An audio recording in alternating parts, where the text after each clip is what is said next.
ایحب احدکم ان یأکل لحم اخیہ، بڑی خوبصورت انداز میں اللہ نے بات سمجھائی ہے، کیا تم میں سے کوئی شخص یہ چاہتا ہے، اسے پسند ہے کہ ان یأکل لحم اخیہ میتا، کہ وہ کھائے اپنے بھائی کا گوشت اس حال میں کہ اس کا بھائی مردار ہے،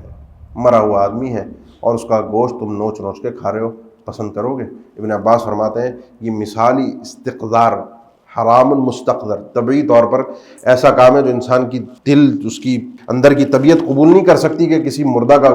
گوشت کھائے اپنے بھائی کا۔ اسی طریقے سے جس طرح فطرتاً یہ چیز تمہیں ناپسند ہے نا، اسی طریقے سے فطرتاً اس چیز کو بھی چھوڑ دو۔ اور جس طریقے سے ایک مردہ انسان ہے، اس کو نہیں پتا کہ اس کا گوشت کون نوچ رہا ہے، کون کھا رہا ہے، کیا وہ تو جو کیفیت ہے وہ وہی جانتا ہے جو مردہ ہے۔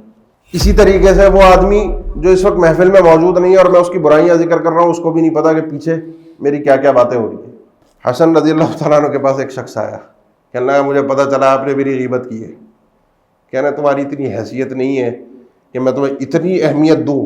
کہ اپنی نیکیاں اٹھا کے میں تجھے دے دوں تیری غیبت کر کے، کل قیامت کے دن تو میری نیکیاں لے گا نا، تو میں تجھے اتنی اہمیت دوں کہ پیٹھ پیچھے تیرا ذکر کروں اور کل قیامت کے دن تو میری نیکیاں سمیٹ کر جائے۔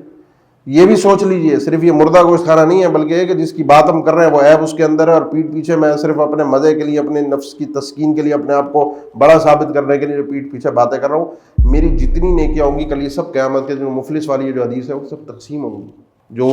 میرے حج ہیں، نمازیں ہیں، روزے ہیں، زکاتیں ہیں، صدقات ہیں، خیرات ہیں، دعائیں ہیں، جو کچھ بھی نیکیاں ہیں، یہ بڑھ جائیں گی ان لوگوں کے اندر۔